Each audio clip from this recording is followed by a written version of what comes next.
Ο Ευθύμιος Μάριος Χάκας, 1931-1972, γεννήθηκε στη Μακρακόμη Φθιώτιδας. Δεύτερος γιος του Γεωργίου Χάκα, που εργαζόταν ως σοφέρ, και της Σταυρούλας Καρατσαλή από τη Μακρυράχη Δομοκού. Τον Ιούλιο του 1935, 4 χρόνια μετά τη γέννησή του, η οικογένειά του ακολουθεί το ρεύμα της αστιφιλίας και εγκαθίσταται σε ένα πληνθόκτιστο σπίτι στην προσφυγική συνοικία της Κεσαριανής. Εκεί ο Χάκας τελειώνει το 4ο δημοτικό σχολείο, 1937-1943. Δεν ήταν Κεσαριανιώτης. Ήρθε όμως στην Κεσαριανή το 1935 και έτσι έζησε την Κεσαριανή της προσφυγιάς και την Κεσαριανή με τις 40 τόσες μάχες εναντίον των Γερμανών. Ο Μάριος Χάκας, γεννημένος στην Μακρακόμη της Φθιώτιδας το 1931, φτάνει με την οικογένειά του στην Κεσαριανή, η οποία τότε είναι μια φτωχική συνοικία, όπως είναι γνωστό, μικρασιατών προσφύγων με βροντερό παρόν στα χρόνια της κατοχής, της αντίστασης αλλά και του εμφυλίου. Ο Μάριος ήταν ένας άνθρωπος ο οποίος είχε καλές σχέσεις πάντα με το μολύβι και το χαρτί. Γι' αυτό μας έλεγε ότι φιλούσε τις εκθέσεις του από το σχολείο και ήταν άνθρωπος ο οποίος έγραφε και κρατούσε ένα χαρτί για λογαριασμό δικό του. Η Κεσαριανή με τα πληνθόκτιστα σπίτια της, τις μικροσκοπικές αυλές, τους χωματόδρομους, υπήρξε για τον Μάριο Χάκα, θα μπορούσε να πει κανείς, ένα υποκατάστατο ή αλλιώς μια μεγέθυνση της μητρικής παρουσίας. Μια εξουσιαστική μορφή που ποτέ δεν έπαψε να ασκεί έλξη σε αυτόν, είτε μέσα από τις ερωτικές, τις πρώιμες και τις μεταγενέστερες ερωτικές του μνήμες, είτε μέσα από την μόνιμη αίσθηση που τον διακατήχε του χρέους απέναντι στους χαμένους συντρόφους της εφηβείας και των νεανικών του χρόνων. Τα μαθητικά και εφηβικά του χρόνια σημαδεύονται από τα γεγονότα της γερμανικής κατοχής και του εμφυλίου. Το 1950 αποφυτά από το γυμνάσιο και υπηρετεί στο πολιτικό στρατόπεδο της Γιάρου ως σπουδαστής στη Σχολή Σαμαριτών του Ερυθρού Σταυρού. Οργάνωση αριστερών αποχρώσεων και από αυτό το γεγονός στιγματίστηκε. Άκουσα για τον Μάριο πολύ πριν τον γνωρίσω. Ήταν συνεξόριστος με το θείο μου στην Γιάρο και μάθαινα από αλληλογραφία που είχε ο πατέρας μου με τον θείο μου για τους συγκρατουμένους του θείου μου. Ο θείος μου βγήκε το 1961 από τις φυλακές της Αίγινας και είχε ζήσει πολύ καιρό με τον Μάριο. Συγκρατούμενοι, συνεξόριστοι κτλ. Το 1951 δίνει εξετάσεις για πρόσληψη στον ΟΤΕ και παρά την επιτυχία του δεν διορίζεται λόγω κοινωνικών φρονημάτων. Την ίδια χρονιά έρχεται σε επαφή με αριστερές πολιτικές οργανώσεις και πολιτιστικές ομάδες της Κεσαριανής και του Βύρωνα. Αρχίζει να το συγκινεί η λογοτεχνία και κυρίως αυτή που συνδέεται με τους λογοτέχνες της αριστεράς. Διαβάζει Ρίτσο, Σκαρίμπα κι άλλους. Μέσα από τις καινούριες του παρέες γνωρίζεται με τη Μαρίκα Κουζινοπούλου, τη μετέπειτα γυναίκα του. Το Μάριο τον γνώρισα το 1951. Ήταν μες στην παρέα του αδερφού μου που επιδιώκαμε να φτιάξουμε ένα πολιτιστικό σύλλογο στην Κεσαριανή. Είχαν ήδη ιδρύσει από το 1951 ένα σύλλογο στην Κεσαριανή, η ονομασία ΦΕΝ, Φιλοπροοδευτική Ένωση Νέων. Ήταν ο πρώτος σύλλογος που έγινε μετά τον εμφύλιο πόλεμο και μετά τη δεκαετία του 50 στην Ελλάδα. Αργότερα έγινα και εγώ μέλος της ΦΕΝ, της Φιλοπροοδευτικής Ένωσης Νέων, που είχε γίνει με πρωτοβουλία του Μάριου, αλλά και με τη βοήθεια άλλων φίλων του, Κεσαριανιωτών, στην Κεσαριανή. Ήταν ο πρώτος πολιτιστικός σύλλογος ΛΕΝ που λειτουργήσε μετά τον εμφύλιο. Συμμετέχει στην ίδρυση του πρώτου πολιτιστικού συλλόγου της Κεσαριανής, που έμελε να παίξει σημαντικό ρόλο τα επόμενα χρόνια. Το 1952 αποφασίζει να οργανωθεί και γίνεται μέλος της ΕΔΑ. Μια Κυριακή λοιπόν το 1961 ήρθε ο θείος μου, τρώγαμε το μεσημέρι και μας είπε το βράδυ θα πάω σε ένα γάμο. Ο οποίος παντρεύεται θεία, ήμουν εγώ 13-14 χρονών στην εφηβεία, ο φίλος μου ο Μάριος. Και ποια παίρνει? Τη Μαρίκα. Παντρευτήκαμε το 1961. Το διάστημα αυτό βέβαια ήταν ένα διάστημα με πολλές περιπέτειες, φυλακή του Μάριου, στρατός, όλα αυτά βέβαια και ο στρατός κάτω από πολύ δύσκολες συνθήκες, στρατιώτης γάμας κατηγορίας. Γράφεται στο τμήμα Πολιτικών Επιστημών του Παντίου Πανεπιστημίου. Οι σπουδές του δεν θα διαρκέσουν πάνω από 2 χρόνια, καθώς η πολιτική του δραστηριότητα θα τον φέρει στο στόχαστρο της ασφάλειας. Το 1954 συλλαμβάνεται με τον νόμο 509 ως μέλος αριστερής οργάνωσης και καταδικάζεται σε 4χρονη κάθριξη, αρχικά στην Καλαμάτα και στη συνέχεια στην Αίγινα. Κάποια γεγονότα μεγάλα στη ζωή του τον σημάδεψαν. Η κατοχή της και η γερμανική κατοχή και οι αγώνες αντιστασιακοί της Κεσαριανής, εκείνη η λαϊκή ομοψυχία που υπήρχε, και αυτό πέρασε μέσα στο Μάριο.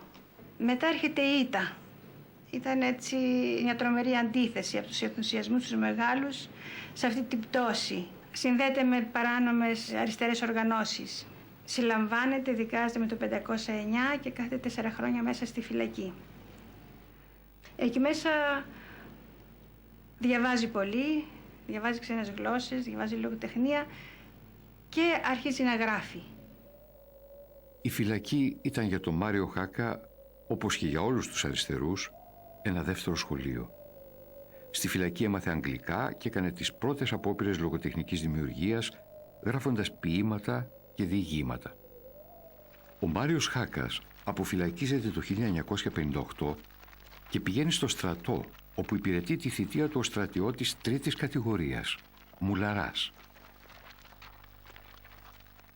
Παράλληλα, συνεχίζει να ασχολείται με τη συγγραφή. Είναι πραγματικά πολύ σκληρές οι συνθήκες εκείνης της εποχής, γιατί και δουλειά δεν έβρισκε, τις σπουδές του τις είχε εγκαταλείψει.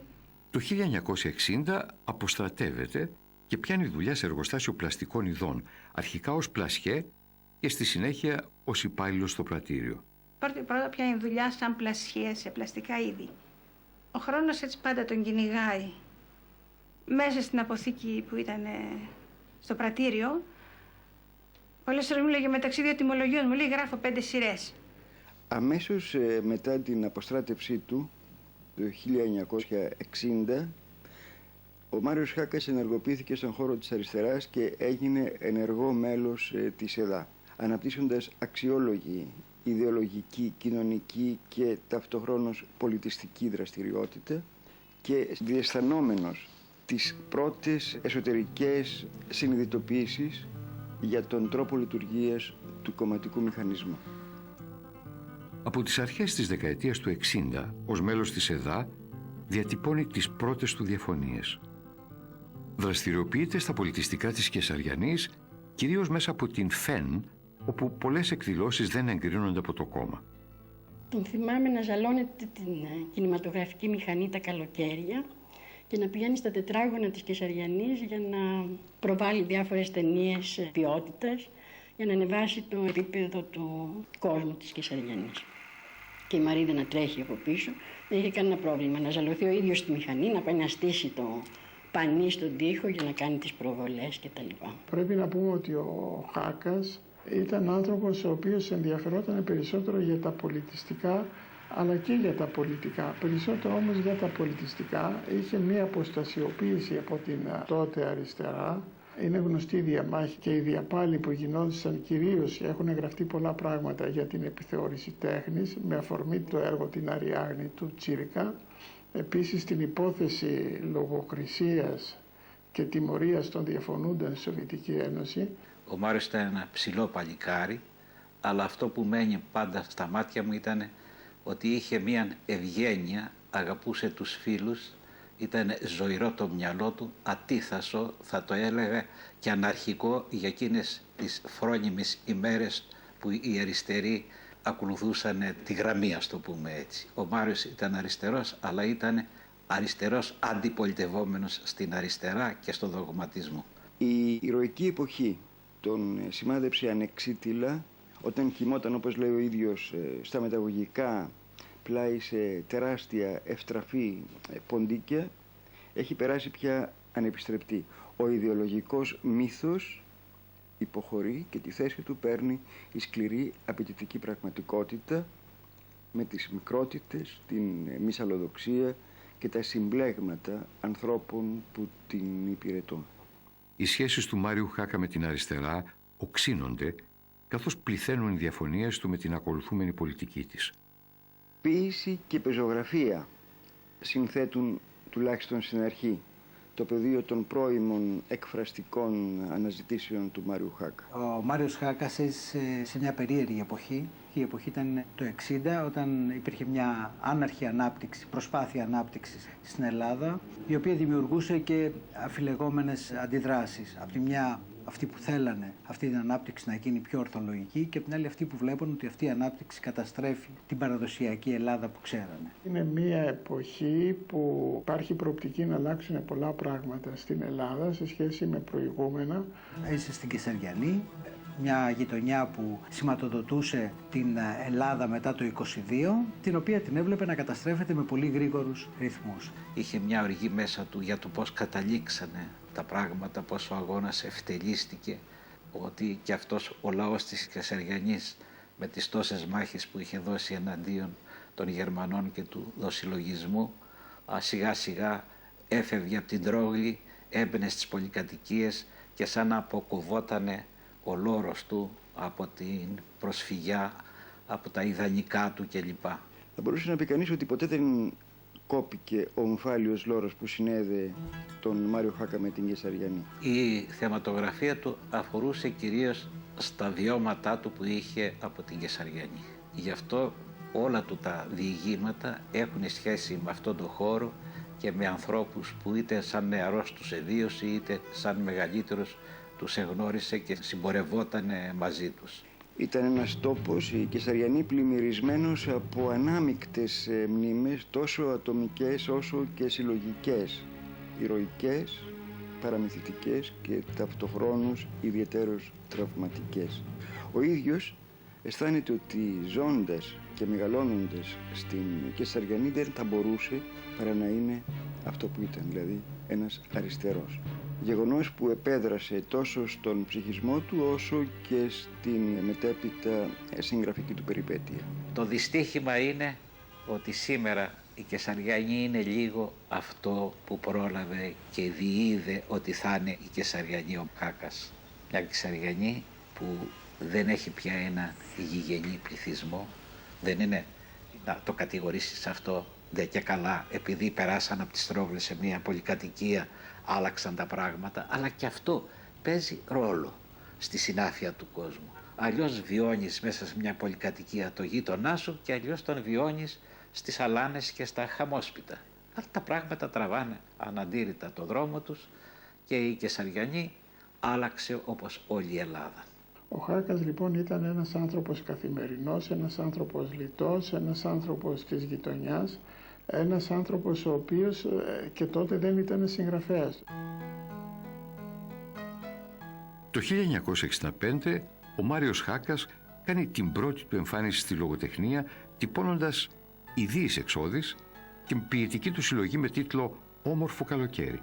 Το «Όμορφο καλοκαίρι» που εκδίδεται με δικά του έξοδα το 1965 είναι μια ποιητική συλλογή, τα ποίηματα της οποίας εκφράζουν την εμπειρία του στρατού και της φυλακής κυρίως, της απομόνωσης, καθώς και την εναγώνια προσπάθειά του να αναζητήσει ψηλαφιτά, θα λέγε κανείς, σωματικά, εμπειρικά, βιωματικά, ηθικά και ιδεολογικά ερίσματα της ζωής. Τα ποίηματα από το «Όμορφο καλοκαίρι» εκδόθηκαν σε μικρό αριθμό αντιτύπων μόνο για φίλους. Πρωτοδιαβάστηκαν σε σπίτια οικείων και σε φιλικές συγκεντρώσεις. Σηματοδοτούσαν το τέλος μιας δύσκαμπτης εποχής, ιδεολογικά σκληροπυρηνικής και καταπιεστικής. Μπορεί να πρόκειται για μία ποίηση χωρίς ιδιαίτερο ενδιαφέρον κρίνοντάς την σήμερα πια. Εντοπίζονται ωστόσο σε αυτήν στοιχεία που σύντομα καλλιέργησε στον περισσότερο ανταποκρινόμενο στην ιδιοσυγκρασία του χώρου, στον χώρο της πεζογραφίας. Από την άλλη ήταν η αφετηρία μιας νέας αγωνιστικής περίοδου που θα σημαδευόταν από την αμφισβήτηση και την άρνηση. Απελπισμένος αλλά όχι ανέλπιδος, καταπονημένος αλλά όχι χωρίς δύναμη, διεκδικεί με τους στίχους του μια νέα ζωή, πιο φωτεινή, δημιουργική, που θα αρθρώνεται στα προσωπικά του πιστεύω. Μέσα μου γίνεται το μεγάλο βήμα της αναχώρησης. Θα κινήσω στο δρόμο της αναζήτησης. Είναι γεμάτος ελπίδα ότι κάτι θα βγει σε καλό. Κάτω από τα κυπαρίσια θα θάψουμε ό,τι δεν ζει. Ένα σκουλίκι σαλεύει. Αύριο θα είναι ένα ζουζούνι, ίσως μια πεταλούδα. Αυτό θα κρατήσει μέσα μου για την υποδοχή. Έχει πολλές δυνάμεις μέσα του και αυτό είναι διάχυτο στους στίχους του. Αλήθεια, πάψανε να έρχονται ποτέ τα χελιδόνια? Οι τελευταίοι στίχοι από το όμορφο καλοκαίρι προδιαθέτουν όμως την επόμενη σκληρή εποχή και μας δείχνουν το Μάριο Χάκα που θα συναντήσουμε λίγο αργότερα στα πεζογραφήματά του. Ο αυτοσαρκασμός αλλά και η οξύτατη κριτική στάση μπροστά στον κόσμο, μπροστά σε έναν κόσμο που τείνει να απολέσει το αληθινό του πρόσωπο, που ρέπει προς την απατηλή αυτάρκεια και την επισφαλή βεβαιότητα που του προσφέρει ο άκρατος καταναλωτισμός και η ψευδαίσθηση της πρόοδου. Κατά τα άλλα πρέπει να είμαστε ευχαριστημένοι γιατί δεν άρχισε να βρέχει βατράχια. Αν και θα επινοηθούν ειδικά αλεξιβρόχια, αποσμητικά κατά της αηδίας, έως ότου εξοικειωθούμε με την μπόχα των νεκρών αισθημάτων και ελπίδων. Το 1965 εκδόθηκε το πρώτο του έργο, το οποίο πέρασε και κάπως αδιάφορα θα έλεγα από τη γειτονιά, γιατί μιλάμε για μια γειτονιά η οποία δεν διάβαζε πολύ και πολύ περισσότερα ποίηση. Την ίδια χρονιά δημοσιεύεται στο περιοδικό Λαϊκός Λόγος, που εξέδιδε ο Βασίλης Ρώτας και η Βούλα Δαμιανάκου, το διήγημά του «Η Κουφή». Ήταν ενταγμένο σε μια αριστερά η οποία ήταν τραυματισμένη την εποχή εκείνη, γνώριζε νίκες και ήττες ταυτόχρονα, αλλά εδομήτω πάνω σε πολύ στέρεες γραφειοκρατικές βάσεις, κάτι με το οποίο αυτός διαφωνούσε κάθετα. Ο Μάριος ήταν αριστερός, αλλά ήταν αριστερός με δικιά του αντίληψη πραγμάτων και ζωής. Διαπίστωσε από πολύ νωρίς τον δογματισμό και τον απέφευγε όπως ο διάβολος στο λιβάνι. Αυτό τον καθιστούσε συμπαθή σε ορισμένους και για τους πολλούς αντιπαθή. Το 1966 με τον φίλο του Ασημάκη Νηστικούλη ανοίγει μια δική του δουλειά. Ένα κατάστημα με κορνίζες και μινιατούρες. Φτιάχνα τις κορνίζες και ο Μάριος ήταν και ένα είδος οπλασιέτης επιχείρησης. Δημοσιεύει διηγήματα σε διάφορα περιοδικά και φαίνεται πια ότι η πεζογραφία και ιδιαίτερα το σύντομο διήγημα είναι ο κύριος τρόπος έκφρασής του. Μάριος Χάκας, πρώην ποιητής, την πεζογράφος. Από την παλιά μου δουλειά, βιοποιηματάκια. Μυρτώ ανάμεσα στα μικρά πλημμένα βράχια και τα σπασμένα μάρμαρα. Αφανισμένη η πολιτεία με την άσφαλτο και τις οικοδομές. Το σώμα σου, οι κολόνες, το φιλίκι θάλασσα, στο κατάλευκο μεσημέρι. Μυρτώ των φθινοπορεινών ξενοδοχείων οι κάμαρες δεν βλέπουν τη βροχή. Μόνο κοιτάζουν σάδια ντουλάπια, σε ένα λαβομάνο χωρίς εμνοτυφία, σε ένα καθρέφτη που μετράει ερητίδες, ένα πόδι γυμνό σκοπεύει τα κλειστά παράθυρα και είναι βγαλμένα πάνω στο σεντόνι, ζαρτιέρες μάτια και στιδόδεσμος. Την ίδια χρονιά εκδίδει πάλι με δικά του έξοδα τη συλλογή διηγημάτων «Τη Φεκιοφόρος του Εχθρού». Είναι μικρά πεζά που ανήκουν στην παράδοση του μεταπολεμικού ρεαλισμού, με σαφή ιδεολογικό προσανατολισμό και έντονη την παρουσία ιστορικών και βιωματικών στοιχείων. Η εξέλιξη της πεζογραφικής πορείας του Μάριου Χάκα υπήρξε αναγκαστικά συντομότατη. Παράλληλα υπήρξε ιδιαιτέρως εντυπωσιακή στην εξαετή επάνω κάτω διάρκεια της, αν λάβουμε ως αφετηρία το 1966, χρονιά που εκδόθηκε το πρώτο πεζογραφικό βιβλίο του. Τη Φεκιοφόρος του Εχθρού. Εδώ έχουμε να κάνουμε με μια συνείδηση που ενστικτωδώς, θα μπορούσε να πει κανείς, εξεγείρεται μπροστά στο κάθε τι που θίγει και ευτελίζει τον άνθρωπο. Η συλλογή «Τη Φεκιοφόρος του Εχθρού» περιλαμβάνει 22 διηγήματα σε 4 μεγάλες ενότητες. Έχουμε τα διηγήματα του στρατού, όπου υπηρέτησε από το 1958 έως το 1960 ως ημιονηγός, ήταν μια δυσμενής θα έλεγα τοποθέτηση. Της φυλακής, όπου εξέτησε την ποινή του της φυλάκισης στο διάστημα 1954-1958, της ζωής και τα ανάποδα, έτσι ονομάζεται. Αυτός είναι ο τίτλος της 4ης ενότητας. Ο Χάκας περιγράφει την επώδυνη περιπέτεια του στρατού στις πρώτες δύσκολες μετεμφυλιακές συνθήκες, όπου ο πόλεμος ακόμα μεταξύ νικητών και ηττημένων ήταν ζωντανός. Ο Χάκας γελιοποιεί το στρατιωτικό σύστημα, τον παραλογισμό του στρατιωτικού κατεστημένου, την ανούσια ιεραρχία και επιβαλόμενη πειθαρχία. Για όλα αυτά χρησιμοποιεί την παρουσία του μουλαριού ως σήμα κατά τεθέν. Μια απειθαρχία, έστω και από μουλάρι ακόμα, στην έναρξη της σταδιοδρομίας του στο τάγμα ήταν κακό παράδειγμα για μίμηση. Η πειθαρχία είναι το παν. Η πειθαρχία κρατάει το στρατό. Έτσι και δεν υπήρχε πειθαρχία, τα πάντα διαλύονταν. Εσωτερικός και εξωτερικός εχθρός καραδοκούσαν τη χαλάρωση της πειθαρχίας να μπουκάρουν. Η δεύτερη ενότητα των διηγημάτων του Χάκα με τίτλο «Της φυλακής» έλκει την έμπνευσή της από την παραμονή του στις φυλακές τα χρόνια 1954-1958, όταν ο ίδιος ήταν μόλις 23 χρονών.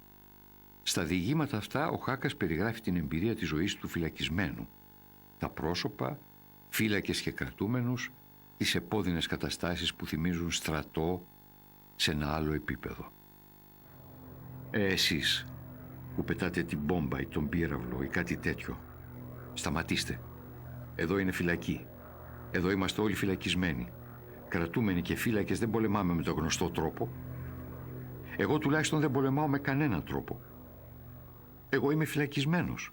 Είμαι στα χέρια σας. Είμαι εναντίον σας. Είμαι εναντίον κάθε είδους πολέμου. Είμαι ημέτερος με ήττα, για την ήττα και μόνο.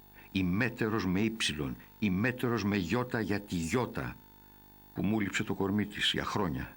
Ναι, ημέτερος της ημετέρας. Της είμαι τέρας. Είμαι τέρας. Είμαι.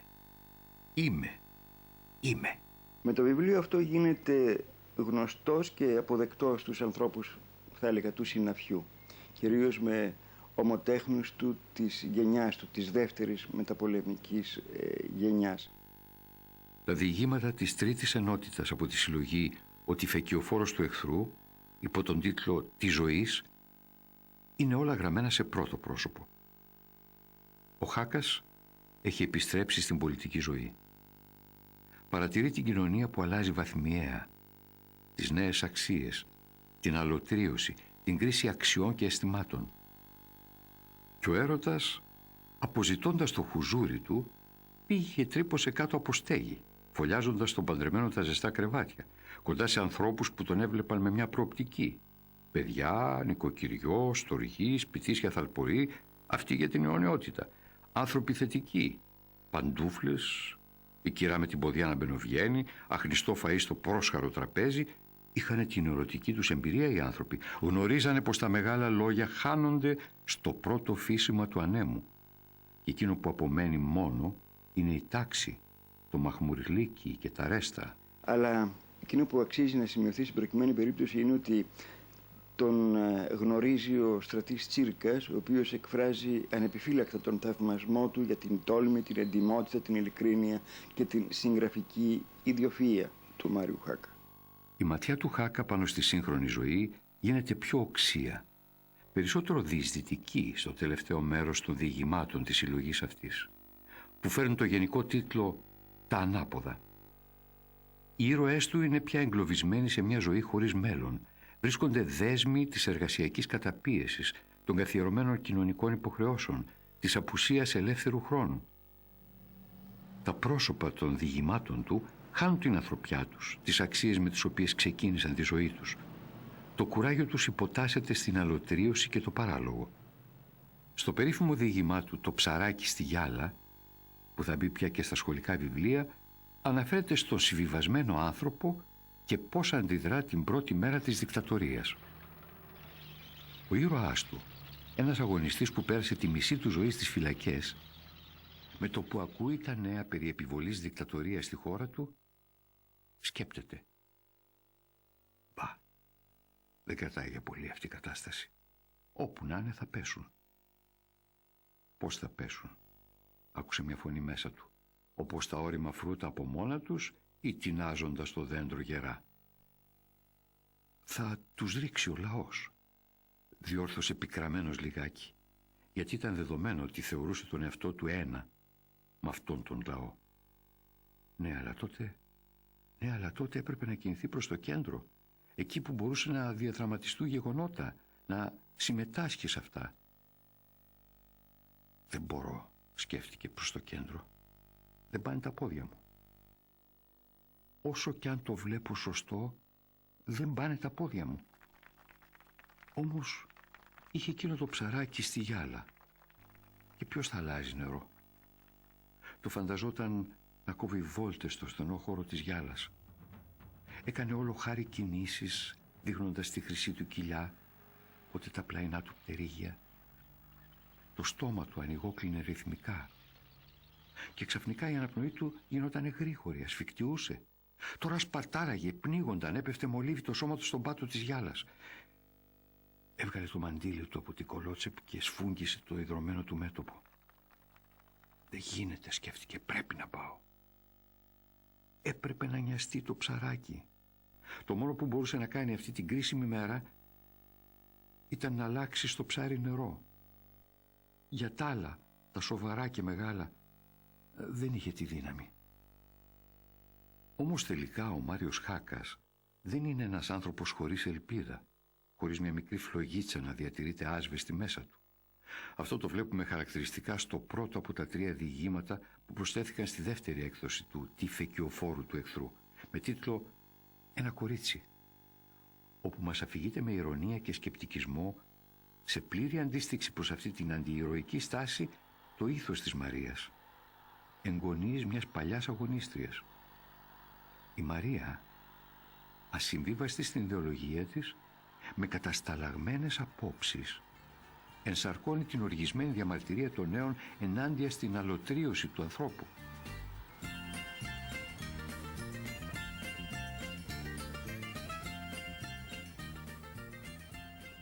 Με τον Μάριο συναντιόμασταν στην Κεσαριανή, αλλά και στο γραφείο οδοντιατρίου του Θανάση του Κωσταβάρα, που κάθε Τετάρτη ο Θανάσης ο Κωσταβάρας εμάζευε κι άλλους ποιητές εκεί και γινόντουσαν διάφορες συζητήσεις. Έφυγε κι αυτός με τα χρόνια. Ήταν πολύ φίλοι. Τετάρτες τις λεγόμενες, που μαζευόντουσαν εκεί μόνο διανοούμενοι, μόνο ποιητές, και έπαιρνε μαζί και κάποιους φίλους πάντα, γιατί δεν μπορούσε να ζήσει χωρίς τους φίλους του ο Μάριος. Ήταν πολύ δεμένος συναισθηματικά και ψυχολογικά με τους φίλους του, στους οποίους θέλω να πιστεύω ότι ανήκαμε κι εμείς, γι' αυτό και μας έπαιρνε μαζί του σαν νεότερους. Εκεί μαζεύονταν κάμποσοι λογοτέχνες, διαβάζανε ποίηματά τους και μιλούσαν πάνω σε θέματα της τέχνης, και το βράδυ καταλήγαμε όλοι σε μια ταβέρνα στην Κεσαριανή του Κολλημένου, που το σπεσιαλιτό του ήταν ψητά κεφαλάκια, και αυτά τρώγαμε και συνεχίζονταν η λογοτεχνική βραδιά με άρτων και ίνων. Οι σχέσεις του με την επίσημη αριστερά και το ΚΚΕ είναι οξυμένες. Όμως ο κόσμος της Κεσαριανής τον αγαπάει και τον εκλέγει δημοτικό σύμβουλο από το 1964 έως το 1967. Παραμένει όμως ενοχλητικός αριστερός. Ο Μάριος ο Χάκας κατέβαινε πάντα στα πλαίσια της αριστεράς και έβγαινε δημοτικός σύμβουλος. Περιγράφει τις συνελεύσεις, ας πούμε, στο Δημαρχείο, όπου πλήττει θανάσιμα και βρυχάται σχεδόν μέσα του. Βλέπει ότι δεν υπάρχουν ειλικρινά ιδεολογικά κίνητρα, ερίσματα. Ότι υπάρχει μια ματαιοδοξία, μια μυσαλλοδοξία, μια κενότητα, μια προκατάληψη απέναντι σε οτιδήποτε αιρετικό, καινούριο κτλ. Μέσα στο Δημοτικό Συμβούλιο ήταν και η αντίθαση φωνή. Όχι ότι είχε μια αστήρα αντιπολίτευση. Έβλεπε μερικά πράγματα με ένα δικό του πνεύμα, με ένα ευρύτερο πνεύμα, και έτσι και αντιμετώπιζε. Όπως και τις γιορτές που γίνονταν κάθε φορά για την ηθική αντίσταση, πανομοιότυπες. Ο Μάριος προσπαθούσε να τις αλλάξει λίγο το περιεχόμενο. Ας πούμε, κάποια στιγμή λέει εντάξει, οι 200 είναι γνωστό, σκοτωθήκαν στην Κεσαριανή, αλλά σκοτωθήκαν και άλλοι 1000 άνθρωποι. Ανάμεσα σε αυτούς όμως υπήρχαν και τα παιδιά από οι Σαλταδόροι. Τι γίνεται με τους Σαλταδόρους? Δεν πρέπει και αυτούς που δεν έχουν, που την κεφαλήν κλείνε, να πούμε μια επιμνημόσυνη δέηση και για αυτούς τους ανθρώπους? Τον Απρίλιο του 1967 συλλαμβάνεται ο δήμαρχος Κεσαριανής Παναγιώτης Μακρύς και ο Μάριος Χάκας, ως πρώτος σε ψήφους δημοτικός σύμβουλος, τον αντικαθιστά. Δεν θα μείνει σε αυτή τη θέση πάνω από μια μέρα, καθώς συλλαμβάνεται και κρατείται για ένα μήνα στην ασφάλεια Παγκρατίου. Έτυχε να είμαστε μαζί στο αστυνομικό τμήμα που μας κρατούσαν, οπότε ήρθε κάποιος καραβανάς, όπως μας έλεγε αργότερα, τον ζήτησε για ανάκριση. Εκεί του ζητήθηκε να παραιτηθεί από δήμαρχος. Δήμαρχος ούτε ήταν ούτε ήθελε να είναι μέσα σε αυτή την κατάσταση γνωστή, την οποία δεν υπήρχε ούτε κοινοβούλιο, ούτε πρωθυπουργός, ούτε κόμματο. Το καλαμπούρι είναι ότι μετά από ένα διάστημα τον καλέσανε να πάρει την αμοιβή για 1-2 μέρες ως δημαρχεύοντα, που σημαίνει κατά αυτούς ότι επικρατούσε η νομιμότητα. Από το 1969 άρχισε η περιπέτεια της υγείας του, που ξεκίνησε από καρκίνο στα νεφρά και κατέληξε στο πνεύμονα. Είχε ένα φοβερό αυτοσαρκασμό, ένα χιούμορ καταλυτικό. Σάρκαζε και αυτοσαρκαζόταν παράλληλα. Και μέσα σε αυτόν τον αυτοσαρκασμό ήταν ο τραγικός τρόπος με τον οποίο μου ανακοίνωσε την αρρώστια του, όταν συμπτωματικά περνούσα σε σταδίου ένα μεσημέρι και έπινε καφέ στο Εσπέρια. Με είδε από το τζάμι και με φώναξε, έλα μου λέει να σε κεράσω μια πορτοκαλάδα. Αν είδε, δεν είχα ακούσει κάτι και αφού μου είπαμε διάφορα, ξέρω εγώ έτσι, αδιάφορα, μου λέει κάποια στιγμή, τα έμαθες τα δικά μου, Τι έγινε, καρκινάκι. Καρκινάκι έτσι με έναν τρόπο αυτοσαρκαστικό και εγώ πάγωσα, δεν μπορούσα να απαντήσω. Τέλος πάντων, πήραμε ένα ταξί μετά, με πήγε μέχρι το σπίτι και έφυγε, αλλά είχα παγώσει τελείως. Χρονιά σταθμός είναι η χρονιά κατά την οποία προσβάλλεται από καρκίνο. Εκεί που μπορεί κανείς να πει ότι ο Μάριος έγραψε με κάποια ησυχία είναι όταν αρχίζει να γράφει το Μπιντέ. Αλλά εκεί απάνω τον χτυπάει και η αρρώστια. Και εκεί αρχίζει ένα άλλο άγχος. Να προφτάσει, να πει όσα θέλει. Ξέρει δηλαδή ότι η ζωή του είναι λίγη. Ο Χάκας ήξερε από την ώρα λίγο μετά που άρχισε να γράφει ότι έχει μια ανίατη ασθένεια και δεν θα μείνει για πολύ καιρό στη ζωή. Αυτό επέτεινε όλες τις διεργασίες μες στο μυαλό του, και τις συγγραφικές και τις ιδεολογικές και τις κοινωνικές. Η συνείδηση ότι τα χρονικά όρια αρχίζουν και στενεύουν πλέον απελπιστικά και ότι πρέπει να βιαστεί για την εκπλήρωση του χρέους του, τον ενεργοποιεί κατά τρόπο εκπληκτικό. Αξίζει να διαβάσω δύο αράδες δικές του. Δεν είναι που φοβάμαι το Θεό, αγωνιώ μήπως και δεν προλάβω και έχω μια σειρά πράγματα ακόμα να κάνω. Η αρρώστια του θα κατακλείσει τη ζωή του, τις σκέψεις του, θα επιταχύνει τα γραψίματά του, αλλά και θα επιδράσει δημιουργικά στην τέχνη του. Δεν θέλω χρόνο. Ζωή θέλω, μόνο που το δεύτερο προϋποθέτει το πρώτο. Ζωή να τη σπαταλήσω πίσω από τις φράσεις. Ζωή να χτίσω παραγράφους, να οικοδομήσω ένα έργο δίνοντας το λόγο μια τρίτη διάσταση. Γιατί τη δεύτερη τη βρήκαν οι άλλοι. Την κατάγραψαν οι δάσκαλοι. Και εγώ πρέπει να πάω παραπέρα. Αυτό το παραπέρα που επικαλείται ο Χάκας φάνηκε πιο καθαρά στη συλλογή του «Ομπιντές και άλλες ιστορίες» που τον καθιέρωσε και την οποία εξέδωσε από τον Κέδρο το 1970. Σε όλα τα μικρά αφηγήματα των 3 ενωτήτων που απαρτίζουν το Μπιντέ, το πρόσωπο που εξομολογείται είναι ο συγγραφέας. Αυτός είναι και ο ήρωας και ο αφηγητής των ιστοριών του, από τις οποίες οι δραματικότερες και σημαντικότερες ως αφηγήματα είναι αναμφισβήτητα αυτές που γράφονται από τη στιγμή που ξεκίνησε η περιπέτεια της αρρώστιας του. Ο Χάκας σε αυτή τη συλλογή διηγημάτων οριμάζει, διαφοροποιείται από την παράδοση του μεταπολεμικού ρεαλισμού και διαγράφει μια σαφή στροφή, φυσικό επακόλουθο της ψυχολογικής επίδρασης που άσκησε στον ίδιο η αρρώστια του, αλλά και η ρήξη του με το Κομμουνιστικό Κόμμα.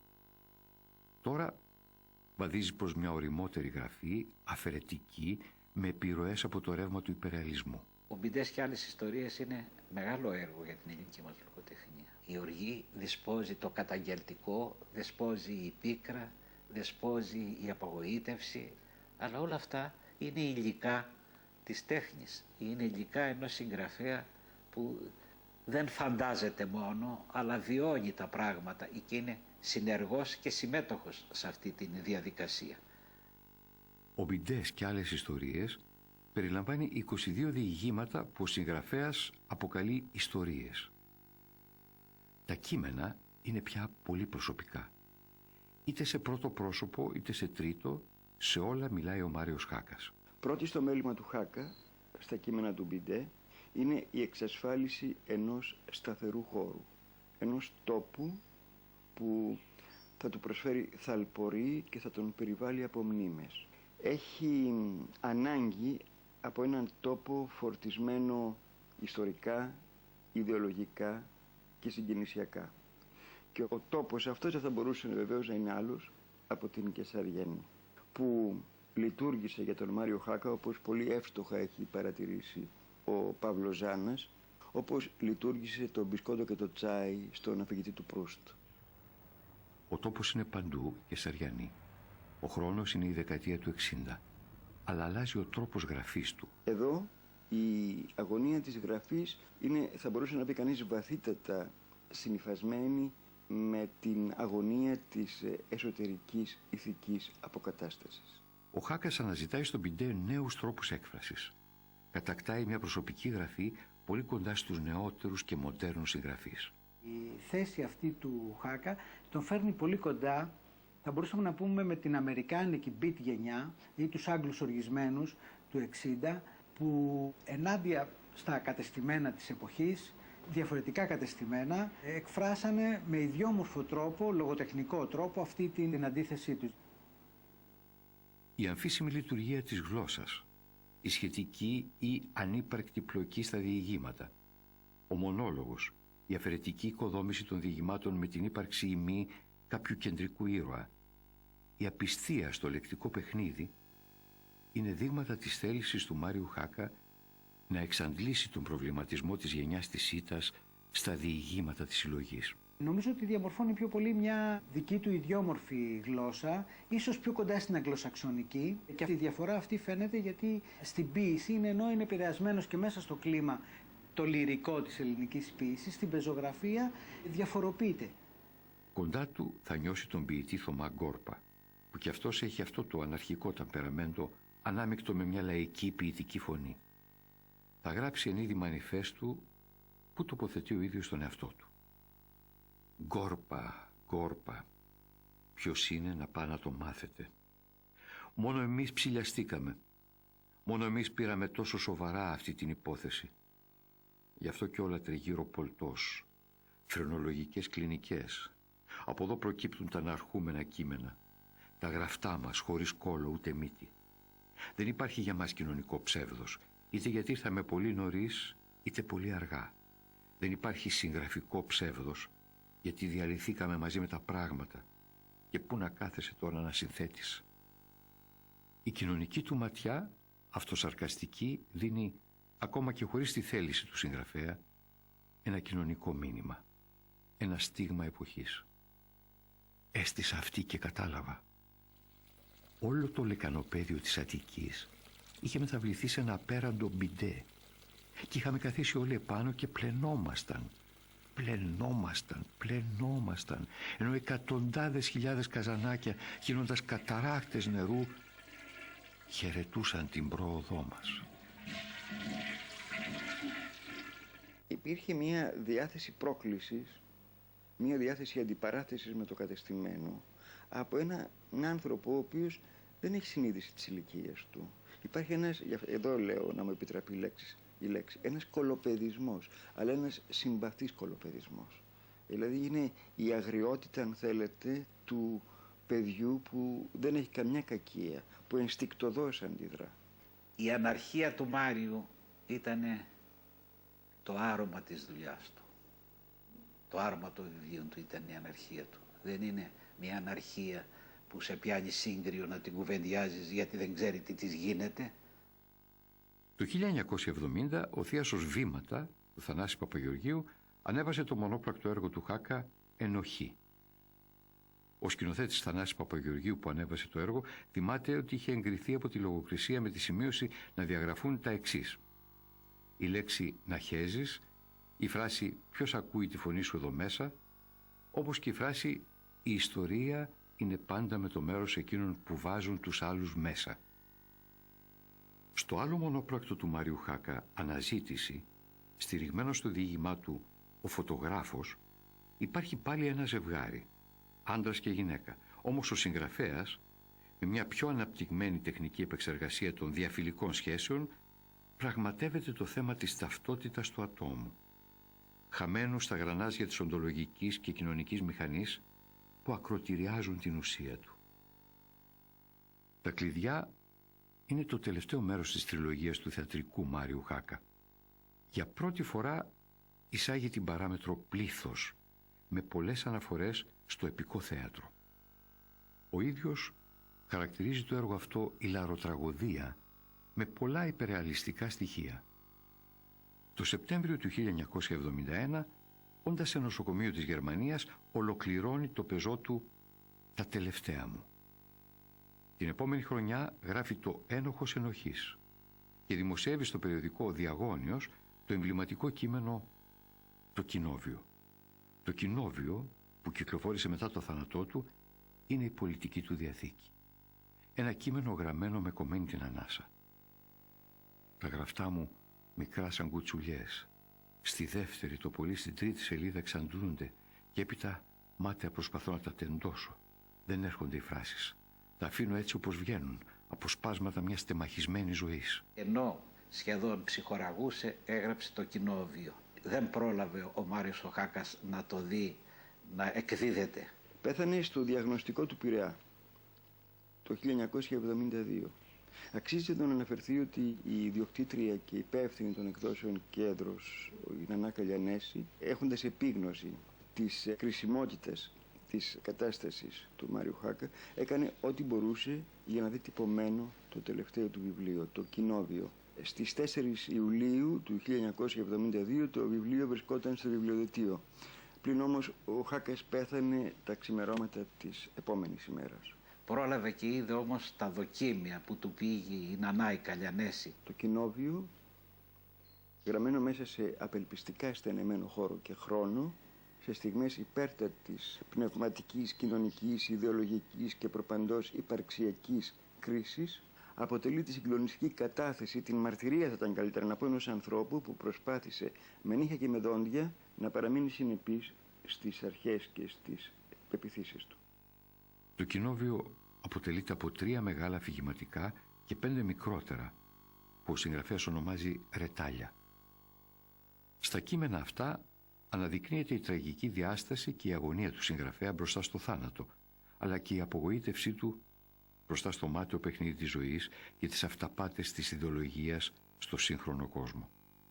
Η αίσθηση του θανάτου που πλησιάζει τον κατακλείζει. Οι μνήμες και η αμφισβήτηση τον βυθίζουν όλο ένα προς ένα τέλος που θα ήθελε να μπορούσε να αποφύγει, αλλά ξέρει ότι είναι αναπόφευκτο. Το τελευταίο κομμάτι και ίσως το πιο ενδιαφέρον για μένα που βλέπει κανείς στο έργο του είναι η φθορά. Η φθορά σε όλα τα επίπεδα, και η κοινωνική φθορά και η ιδεολογική πολιτική, αλλά και η ίδια η προσωπική του φθορά, η οποία φτάνει να είναι γι' αυτόν τελικά το κίνητρο για να γράφει. Η παρακμή της Κεσαριανής, από αυτό το σημείο και ύστερα, προχωρεί παράλληλα με τη δική του σωματική και βιολογική φθορά.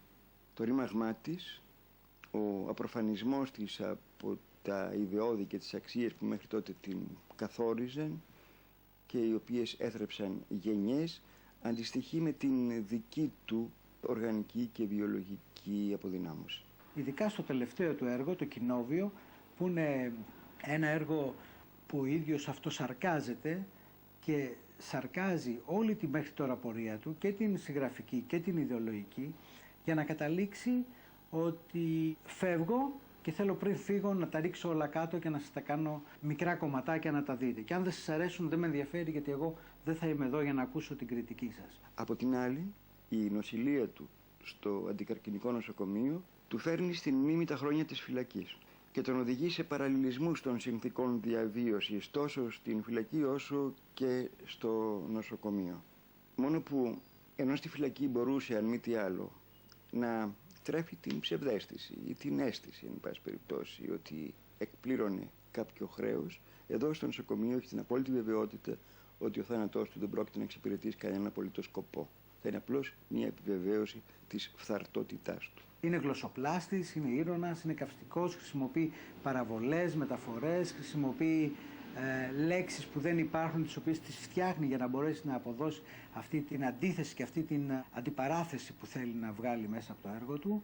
Είναι ένας συγγραφέας τελικά που έχει αφήσει ένα στίγμα που σχεδόν 30 χρόνια μετά δεν έχει μελετηθεί πλήρως. Και αν ξαναγυρίσει κανείς να διαβάσει το Μάριο σήμερα, θα δει πόσο σύγχρονος είναι και στην αντίληψη της γραφής και στον τρόπο της γραφής. Ο Χάκας δεν φαίνεται στα γραπτά του να έχει επιρροές από ξένους συγγραφείς. Δεν θέλω να πω με ποιους μοιάζει ξένους ή Έλληνες ο Μάριος ο Χάκας.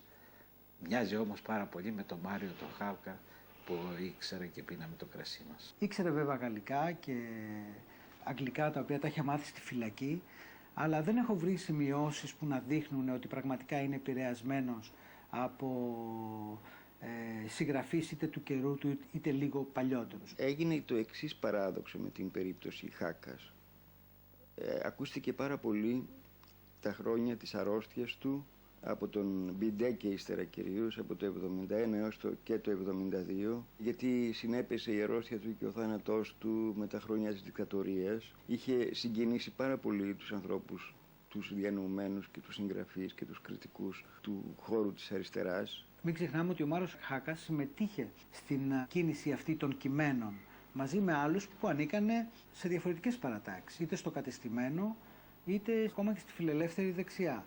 Και με αυτόν τον τρόπο πέρασε σε ορισμένες νεότερες γενιές. Τον γνωρίσανε μαζί με τον Σεφέρη, μαζί με τον Μαρονίτη, μαζί με τον Ταξί, πέρασε και το όνομα του Χάκα. Εκείνο που τον θυμώνει περισσότερο είναι ότι αισθάνεται ότι όλα τα χρόνια, τα καλύτερα χρόνια της νεότητάς του που πέρασε είτε με τις δυσμενείς συνθήκες στον στρατό, είτε στην φυλακή επί 4 χρόνια, στα καλύτερα του χρόνια. Το γεγονός ότι ενώ πέρασε στην Πάντιο δίνοντας εξετάσεις δεν τον ενέγραψαν γιατί δεν είχε καθαρό πιστοποιητικό κοινωνικών φρονημάτων. Όλα αυτά τον έκαναν να πιστεύει, και δικαίως τον έκαναν και δικαίως το πίστευε, να έχει δικαιώματα απέναντι σε έναν χώρο τον οποίον υπηρέτησε θυσιάζοντας πάρα πολλά πράγματα.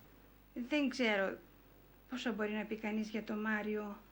Καμιά φορά σκέφτομαι και λέω ότι όταν θέλω να πω κάτι για τη ζωή του, σε κάποιο σημείο του βιβλίου του λέει, απευθυνόμενος σε μεγάλους δασκάλους, που λέει ότι αυτά που είπατε εσείς μέσα σε ένα ολόκληρο βιβλίο θα τα πω σε μία σελίδα.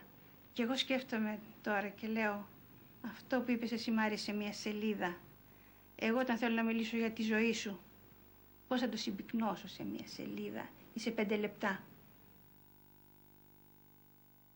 Αν αγάπησε κάτι, αυτό ήταν η Κεσαριανή.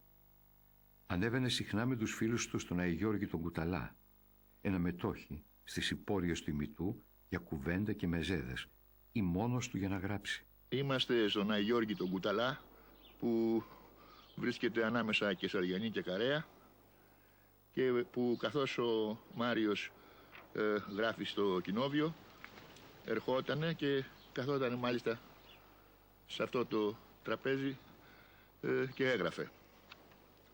Ο Μάριος Χάκας είναι ένας από τους καλύτερους Έλληνες πεζογράφους και ο πρόωρος θάνατός του υπήρξε πραγματική απώλεια για τα ελληνικά γράμματα. Λισομανάι βαρδάρης, σαν άγριος καβαλάρης, στα καταλήμματα. Όλο βραδείς βρύχεται, στέλνοντας αγρικέται, μαύρα μηνύματα. Στου πρωινού το θάμπος, φάνταξο